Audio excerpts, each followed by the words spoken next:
Hello.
We know the not talking part.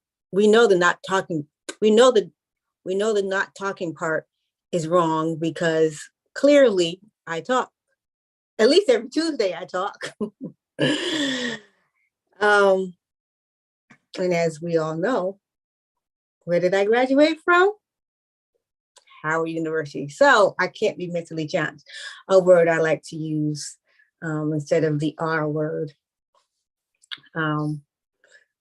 Or dumb.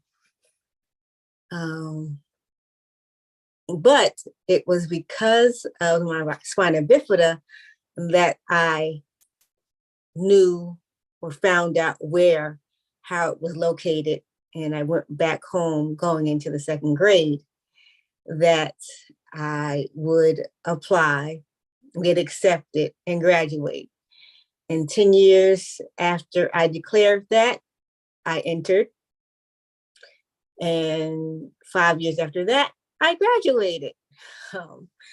So we know that, again, the talking part was wrong. The mentally challenged part was wrong. But going into Howard and having spina bifida is full circle because of that declaration I made as an 8-year-old. And I just want to read you a little something that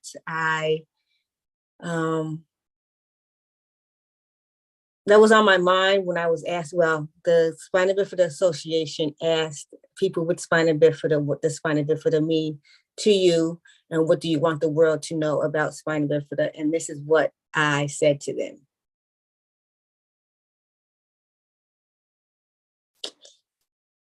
I said, spina bifida is known as a snowflake birth defect because no two people with SB have the same experience. The effects and day-to-day experience may hit someone harder than the next, but it doesn't make the one who may have an easier experience any less significant. Someone like myself may have lived a life with more self-sufficient mobility than others, but it only takes one little medical mishap, one little twist, one little turn, one little accident that can change that self-sufficiency and have a drastic effect on one's self-esteem, self-worth, self-value, and self-confidence, because it's a new way of being that they have to get used to. That's where I am right now after a mobility altering incident. Although I have SB, I have lived most of my 35 years, almost 36 years, a month from today, self-sufficient, full of self-worth, full of self-value, confidence, and independence. That's all I know. That's all I knew, to have free range of mobility and independence when I wanted or needed to. Now that I don't, although humbling, it's going to take some getting used to. It's a known thing for people with SB to struggle with depression, which I have since this incident. I have, on and off, I have. But I try not to let myself stay there. I try to move through the pain and the depression. And I believe as time goes on, with the medical treatment I am receiving, my faith in God, and the love I know I can and will receive from my friends and family, that it won't always be my struggle. It's only temporary. If I don't get to 100%, at least still here, at least I'm still here to tell my testimony, to tell my story that you can read in my book, Life in the Daylight, Seeing Life Challenges Easier, or Seeing Life Challenges Differently. Those with SB who are able-bodied struggle too. I know for me, my struggle is mental.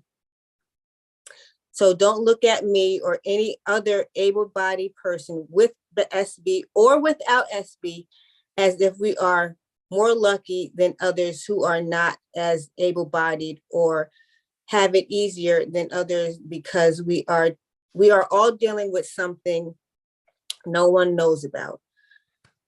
We all have our silent struggles. As the quote by Plato goes, be kind, for everyone you meet is fighting a battle you know nothing about. Plus you yourself need to be kind to yourself through your struggles, and ask yourself, I know this struggle is to be good. I know, wait, let me start over. Plus, you yourself need to be kind to yourself through your struggles, and ask yourself, how can this struggle be used for good? How can it be used to help someone else?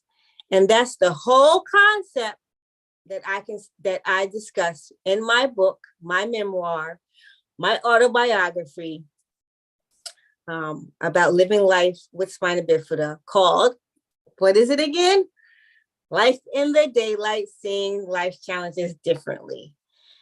And I hope that if you follow me on social media, some of the facts that I have shared from the Spina Bifida Association has enlightened you. You've learned something, not just about spina bifida, but also about myself. But if you want to learn more, I will say it again. If you do not have my book, let me go get a copy. So you know.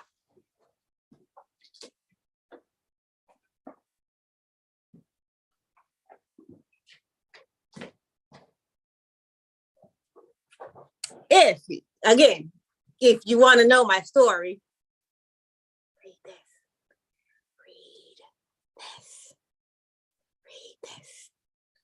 If you haven't already. If you have not already. And that is what I want you to know on this October 25th, 2022, which the SB community celebrates as World Spina Bifida Day. But sadly, we've made it to the last Tuesday in October. But wait. Next week is another week and another Tuesday and the first day of the best month of the year. It's a celebration, y'all. The celebration continues. It continues.